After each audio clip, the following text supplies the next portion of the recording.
Alright, my fellow agents, welcome back to the Gaming Brigade, and as most of you know by now, the 2025 winter event ended yesterday, and it was easily one of the best events we've ever had in the game without a doubt. And the main reason I say that is because the reward system was incredibly generous. A lot of players out there finally picked up certain weapons they've been missing, one of which being the Lexington, and since the event began, a lot of you have asked me to put together a few HeartBreaker builds based around that weapon, so that's exactly what you're going to get today. Now, as always, we're going to jump right into the details, and if you happen to enjoy this, do me a favor and hit that like button. It truly helps the channel out. And if you want to stay up to speed on all things Division, feel free to hit that subscribe or join button as well. Now, as far as the specialization is concerned, for both versions of the build you're about to see, we are using Technician, and there are two main reasons for that. First of all, it gives you access to the linked laser pointer, and you can equip that to any long-barreled weapon, and that is going to automatically pulse every single enemy you target, and that comes into play with the talent on our weapon in our gear set. Now, the other benefit of this specialization is that it also gives you access to the Artificer Hive, and that is going to increase your shield efficiency and duration. And for those of you out there who have no idea how this thing works, I promise to give you a breakdown when we get to the gameplay footage. Last but not least, I want to pass along the friendly reminder that you have to have the rifle activated in your weapon skill tree to have access to that linked laser pointer. Then the other two weapons are going to be your primary and secondary. Now, as far as your primary is concerned, you have so many different options, right? I mean, you're going to see one version of this build with the Lexington. Another great option is the King-Breaker. And when we compare these weapons side by side, you're going to notice a few major differences. Now, when we look at the Lexington, you can see its RPM is 935, total damage is 119.46. As far as the King-Breaker is concerned, the RPM is much lower, the base damage is higher, but remember the King-Breaker has the Talent Perfect Flatline, which is going to amplify weapon damage by 20% to pulsed enemies. Remember, with the linked laser pointer, that is every single enemy you target, whereas the Lexington can only have the regular Talent Flatline attached to it, which is going to amplify weapon damage by 15% to pulsed enemies. So always remember, my friends, this is just a template. The most important thing is to take your time, make a build your own, and see which one you enjoy using more. Now, as far as the secondary is concerned, you can see I'm using the Stack Broker. This was granted out by the game a little while back. Hopefully you do have one in your inventory. Now, the reason we're using this is because it has a much faster RPM, and that is going to help you build those stacks for HeartBreaker at a much faster rate. And as far as the sidearm is concerned, you can see I'm using the Quick Step because it has the Talent Sport mode, which is going to increase my movement speed by 20% anytime I'm holding this weapon. And that's one of the reasons you're seeing agents being able to rip around the map as quickly as they are. It's because of that talent. So hopefully during the last event, you were able to pick one up. Now, making our way to the gear itself, you can see we're running 3 HeartBreaker, 2 of the new unit alloys brand set, as well as the Ninja Bike backpack. Now, most of you know exactly how this thing works, but if you don't, you can see it has the Talent Resourceful. Slots in with any equipped gear set and or brand set item to fulfill a requirement towards unlocking a gear set's bonus. Now, that simply means, despite only having 3 pieces of the HeartBreaker gear set equipped, we do get the 4-piece bonus. You can see 2 pieces 15% assault rifle and LMG damage, 3 pieces 15% weapon handling, and 4 pieces Heartstopper. Headshots are going to apply pulse for 5 seconds, but remember, because we have that linked laser pointer equipped, that is going to pulse every single enemy we target, and I'll circle back to that topic at the end of the build breakdown. Continuing on, you can see weapon hits on pulsed enemies adds a stack of 1% bonus armor and 1.1% weapon damage up to a max of 50 stacks. Moving on to the body armor, it's the first of 2 pieces of the unit alloys brand set, but once again, because of the Ninja Bike, we do get all of the brand set bonuses. They are 5% rate of fire, 20% assault rifle damage, and 50% magazine size. You will also notice I'm using the named body armor, the Equalizer, because it has the Talent Perfect Obliterate. Critical hits increase total weapon damage by 1% for 10 seconds, stacking up to 24 times. Next, we have the holster, second piece of unit alloys. This is the named holster, the Salvo. And we are using this for that middle attribute, 5% rate of fire. So just by equipping this holster by itself, you're getting an extra 10% rate of fire, which you're really going to notice when you're actually using different weapons in the game. As far as the knee pads and the gloves are concerned, final 2 pieces of the HeartBreaker gear set. You'll notice I'm stacking crit hit chance and crit hit damage everywhere I can. Now, as promised, at this point, I want to show you another variation really quick. What I'm going to do is the following. We are going to put on a piece of HeartBreaker for the backpack. We are going to switch the knee pads to a second piece of the unit alloys. And we're going to change the body armor to a piece of HeartBreaker, as you can see. Now, the reason we're making this change is because when we have the HeartBreaker body armor equipped, we have access to the Talent Max BPM, and that is going to increase max stacks for Heartstopper from 50 to 100.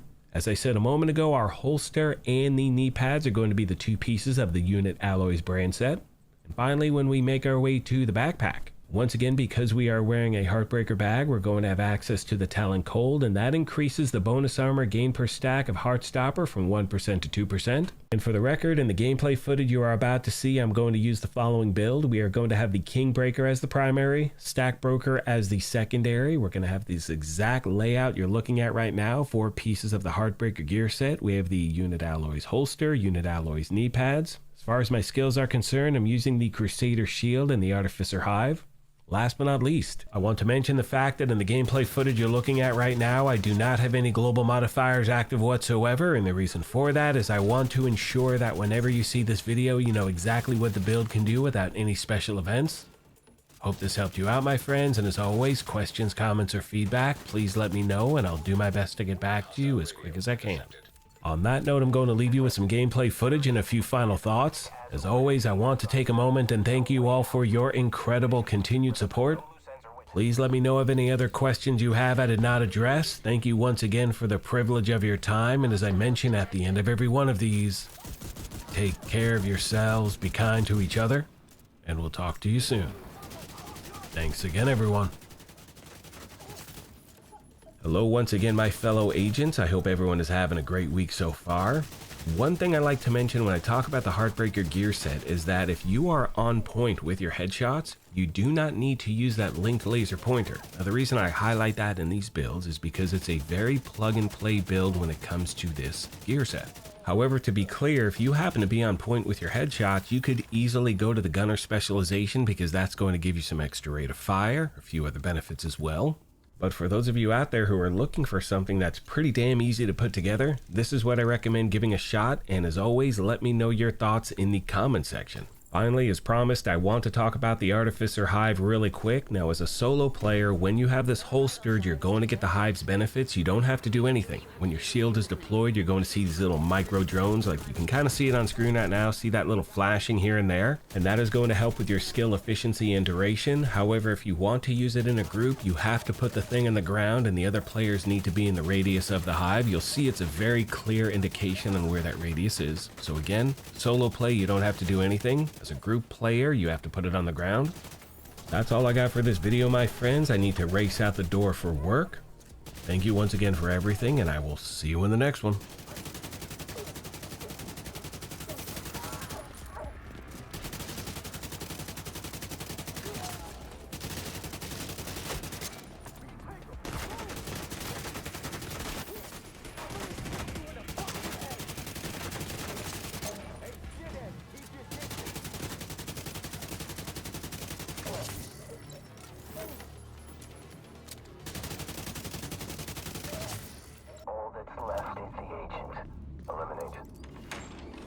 Agent, I need you to kill those cleaners.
Agent, hostiles are moving into Brooklyn Heights. We'll bury our dead and move the supplies you recovered back to the bridge. We'll find Dan. All right, I gotta unmute my microphone for this one. This should be illegal. 5.9% crit hit chance, and the max is 6%. Why do that to a player? I don't get that. That's just pure evil. Let me know in the comment section how many times have you gotten something like that. That's 0.1% from its max. Anyway, see you soon, agents.